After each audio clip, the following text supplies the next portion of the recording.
ladies and gentlemen, do check your time with me. It's exactly under 18 o'clock. Ladies and gentlemen, we got Malotti in the house for the first time ever on the G Spot on the Home of Celebs. Give it up for Malotti! Bo. Mother mama. Mewa kondiani. Kazvada ndokudzikisa. Ndidzikise ndatoya panozongokudza mate yako neamai vako.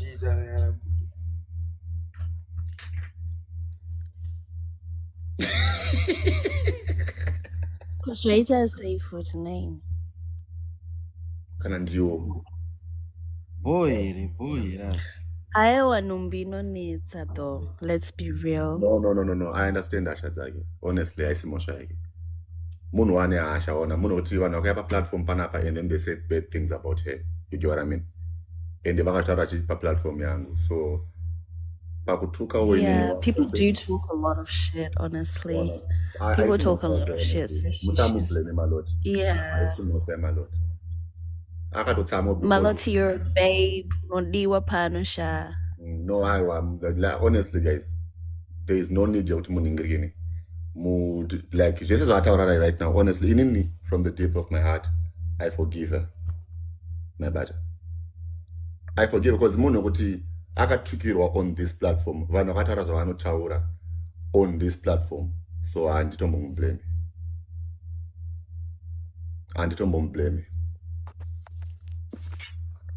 Ngende.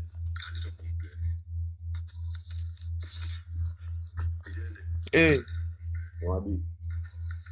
Ndizikufara. Awanda kwenda kufara mwanana. Ndiye. You have every right yekutama.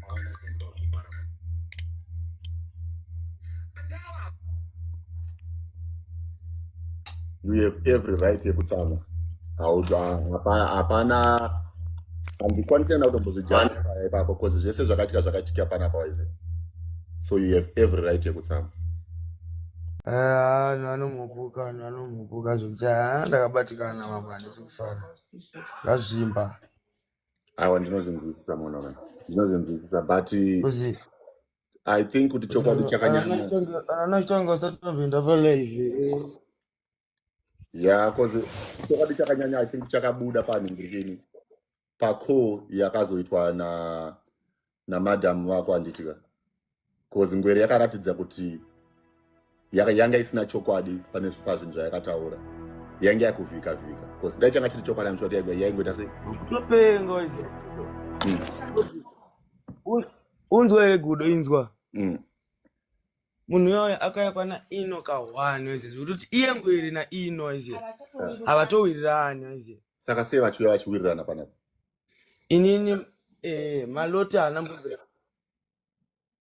Ndechekutodrowa kazvokuwirirana kuvenga vanhu izi. Kuda kumaka kuti you've got a common enemy. Now makuda kusangana zvekuti kana kuti Kalafu anokwanisa kutonza live. Waize. Ina silent killer atizviziye isusu zvakafanana na DJ Ino. Munhu kutoti anenge achitodisa na Kalafu wewe kunzvisa. But vanhu vanobata kubatana kuda kurwisa. Now they've got a common enemy. DJ Ino na silent killer vanga vasasawirirani anditi. Then DJ Ino aitoda kushandisa ngwere, aida kushandisa inini kudzoka padhuze pangwere cause ngwere akudiridzirwa nemwe mukomana anonzi Benito. Ngwere anenge anotoswera mumbare imomo but aende kwa Ino. Saka Ino akabva anditi masisi maiti munoda collab na silent killer. Kana ngomutaiwa hapana isidi andombomuudza kuti ndomuziya wanzwisisa. Ndakangotaiwa bho tozoita. Saka iye aigara chingesa pressure. Mumwe musi tiri kustudio ndobva auye. Ndobva afonera ngwere. Ngwere bva aiti handina sisi chichiwa dishikanza uya pazindoga.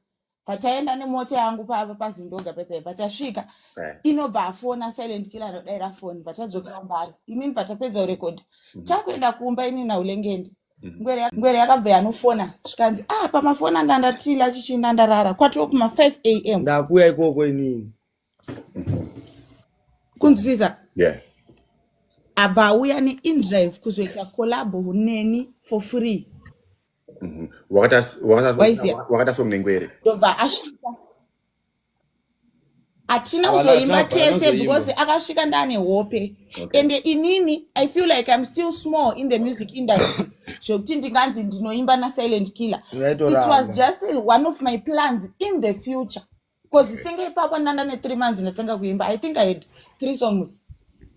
Saka pakatosvika ndakabva ndatoti hey ndane hope because even daitaka record aka nanhasi pamwe song yacho daisa ndaiburitsa. Mama doctors musakwidze vanhu. Please, wanda kuziva. All right, yes. Ndaterera ndonzwisisa. Saka inini saka ndobva asvika nemusikana wake. Ndobva vauya nemusikana wake. Ndobva vasvika, ndobva DJ Ino avatomhoresana pepa. DJ Inobva vatofara kuti Silent Killer auya. Inini atira redu manheru but ndandane hope kuma 5 am. That's when I said rega ndipinde mubedroom yevasikana ava ndirare cause ngwere yakabva yati kuna Ino ndikuda brongo waiziya ndobva vabuda ndobva vanoshaya ndobva adzoka ndobva Ina mutimira tiende nemoti yamaloti pane kwandoziya kunotengeswa brongo ukunzwisisa ndobva aenda ndobva unouya neBentley ndobva ulenge ndati handimwe Bentley saka ngatidzokerei ndinotenga brongo. Inini ndopandakabva ndati saka ndakurara hangu ndapinda murumu pamba pana DJ Ino kumachagarika flats is two rooms. Okay. Iye Ino anogara one ndo inoiswa studio ndo maanorara. Imwe room inogara nzvadzi dzake anogara nemasisters ake ari 4. He's got a mentally challenged brother anotorara passage. Waiziya vandapinda cause ndaiwirira nemasisters ake cause taigara tina Ino every day and inini kuziyana kwangu na DJ Ino ndakaziyana na DJ Ino through Hulengende angachone makore achirekodha Hulengende munhu kuti anga asingazikanwe but he's been in the music industry for a very long time. Wadzisisa ndobva ndatorara inini zvekuti inini pandinozonomuka kaini ndinozomuka masikati kuma2 ngwere akatoperekedzwa nemoti yangu akaperekedzwa vakatonomusiya kuloji kwake kwaanogara. Inini pandakasara inini ndakatosara ndikarara waiziya but inini just because ndapa munhu credit yekuti uri muhombe inini handisi dofo wanzwisisa. I can say Macheso is a legend without being a fan of Sungura. Wapabata chenjingopa credit kuti aiwa Silent Killer muhombe because handisi munhu anorepa vanhu ndiri munhu ane respect.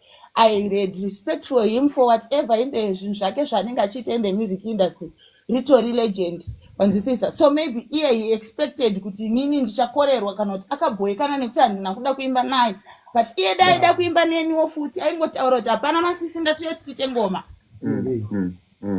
but iye akabhoyekana ukunzwisisa. Inini ndakatozozvirealiza because why patikapedzisira kuonana naye kwaBenito akatoti ngatiite isong tiri 3 izvezvi waiziya. Inini ndakati ndoda kunogadzirwa musoro I have to rush somewhere ndaunogadzirwa musoro kutown because kunhu kwandaenda unogadzirwa musoro vana vanenge vachida kuti ndite advert saka vanenge vanipa mari yavo saka vachita kuti ndiregere kuti sei ndiregere kuenda pandavasiyana ngende bva vaita kolabo. Saka zvokuti akandiona ndakarara mubedroom aDJ Ino handizivi kuti akazviwana kupi because pa5 months dzandakatamba naIno dzandakasiyana naIno. Saka zoreva izvo kuti panga pasina imwe option nekuti chekutanga imba yaDJ Ino i2 rooms iye anorara mustudio imwe room inorara nzvadzi dzake munova ndimo mawakazorara option yechii because inini kuziyana kwandakaita naDJ Ino handiti ndakasiyana naDJ Ino through Hulengende randakamboenda ikokona ndiri ndega because budo even izvezvi handikwanise kurekodha ngendasipo because akatondidzidzisa kuimba from start senge ipapo ndaitopinda naye mubooth zvatosiyana naizvezvi. Because now ndikuona kuti vakomana vacho vari kungokwanisa kuuya panapa izvezvi because of zvakaitika kuvafumuno kwavo kwavaita kuya hapana ari kukwanisa kuuya izvezvi achizvimiririra. Ngwere inotaura even kundidarika inini waiziya but akatadza kutaura pandakamufonera because he was lying.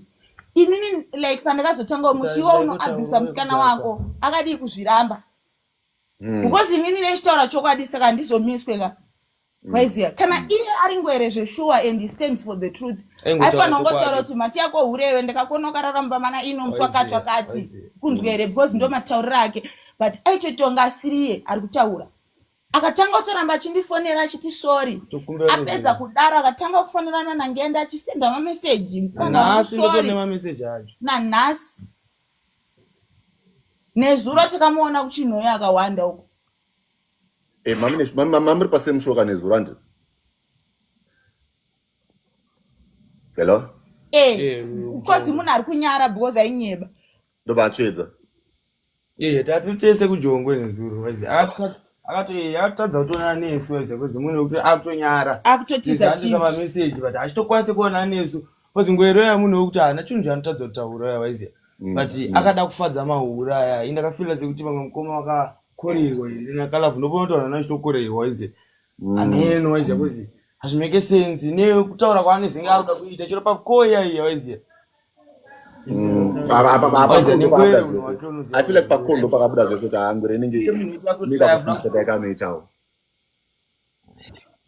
kusimbisa kayaita aitaura zvinhu zvekunyeba zvakafanana naye uno wacho inoziya dai kuri kwokuti ene vanhu havaziye chokwadi munosiyero tana ino akakanda ngulenge ndeubva muflat vanhu havaziye nyaya yedu vakanditi vakati tasiki mambo waiziapamwe ini yoti handisi mukadzi waiziya ndozoramba ingoti kumhata kwadj inoichii but uyu anotenderwa chero kuchitaura kusvika afa kwezi vanhu vaya vakati tarafu endisa good okunzwe kudaro vakakukanda kubva muflat tarohwa nevanhu more than 200 pare zvokuti orit chero ukadaita review kumatagarika kuya nanhasi vanhu ikoko havatomufarire mufano yaya vakati tasiki akaonekwa nenyika yese kubva muflat akakandwa kubva muflat kunzwa mwana wamai maflat ekumatagarika aya vakapisa fenicha yedu sister yangu yairwara mumwe wangu anzwa sister yangu yairwara yakarohwa ikasvika pakuchaya and he had the guts to come on the internet and say vana maloti vasiya vamamira mumba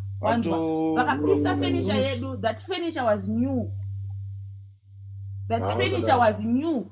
Because inini nangeende ndopatikatengera tese saka akatenga zvinhu vakazvipisa furniture, kupisa mbedha, kupisa masofa, kupisa frame polisi vabva kuti tasiki andikutaura vakanoframe polisi futi vakatanga vavhura docket vasati vatita hova vataita zvemusangano kumbaya uyangachitori vakakaviwa zvekuti avekaiwa mudumbu nesistirani yamaloti anoziya indiko angane nhumbu rei ndati pane akatozofa sistirani imwe anonzi abi haana kumbopora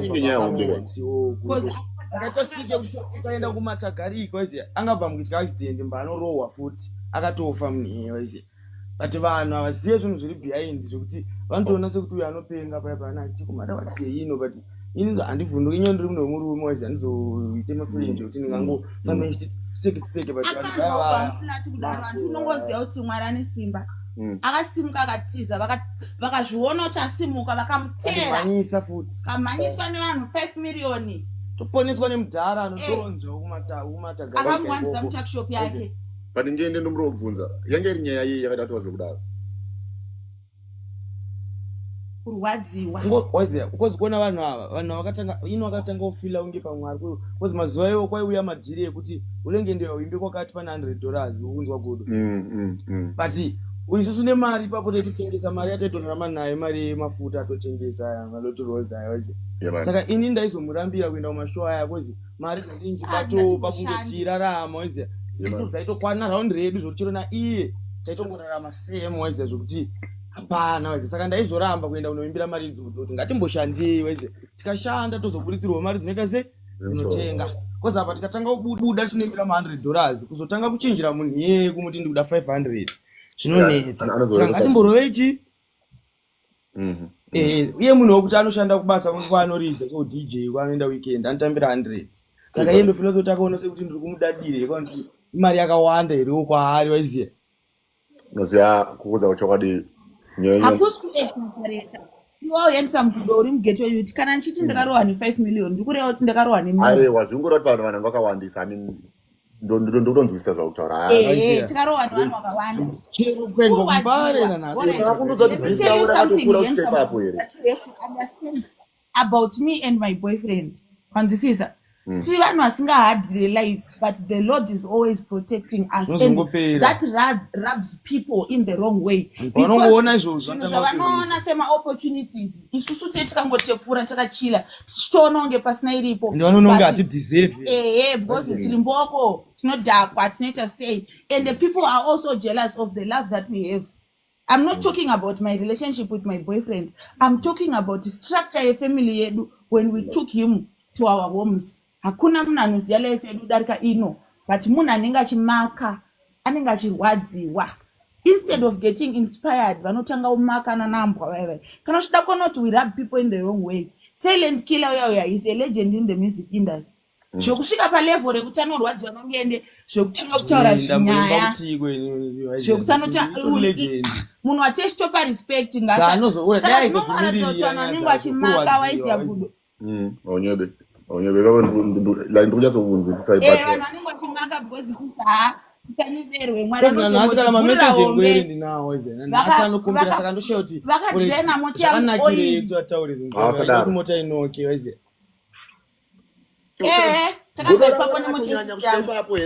moti yaoanomai ndakasvika vanhu 100 vachirova vanhu vakadzi ukunzwa here.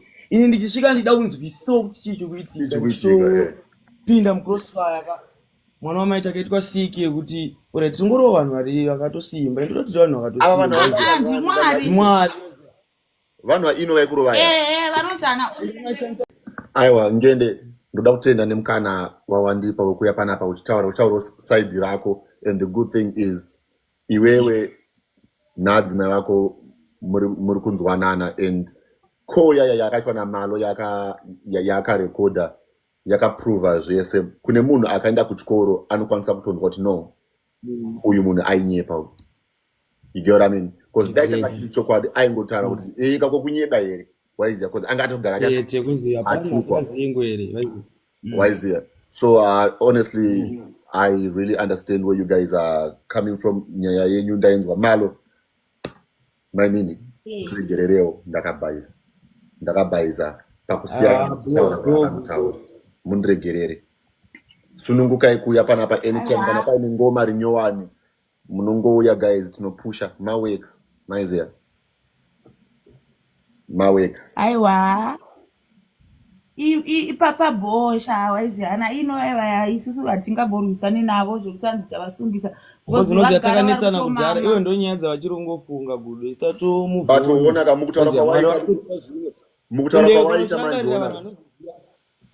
mukutaura kwawaita kandatoona kuti ndimakatonyanyotadzirwa zvakanyanyisa, ona kukandwa kubva muflati, kuurayirwa. Saka uchiona vachipapaiza kozi zvinovanetsa kozi vaifunga kuti vachibreaka zvokuti tobva tatowaziya. Saka vanhu vakutanoshaya kuti vanhu vakaita sei kwawaziya kozi sikia vakatiita hamino zvavaifungira kuti tofanira kunge tichiita waziya. Waziya kana vanhu vanoziya patakanetsana akazombobuda achiti mahitsayo ndangu chichi waziya achireva masongo ndiperekedza ari papeji pake masongo acho akamapiwa ana jejeje vaiva asi mahitsi timasongo patiktok waziya yeman uchacho kuda ndangu ayo waziya zvekutongoti unongona munhu ari kuurwa uyu urwei kozi isu daitairwadziwa naye daisamupa mangoma achiposta waziya gudo nongotoziva kuti ndotoriwo neyoutube yangu chichiyo zvekuti ndotodo kuti maworks angu vanhu vangachitomuonera pandiri nini, but ndaitoisa maworks ikoko tiri pakuti tinakirwe tese tichishandaiwa ndiri wangu maworks mari tonotora kumashow waziya exactly akarekodha ngende E3 akarekodha inini 2 taitoenda naye ari mumota medu.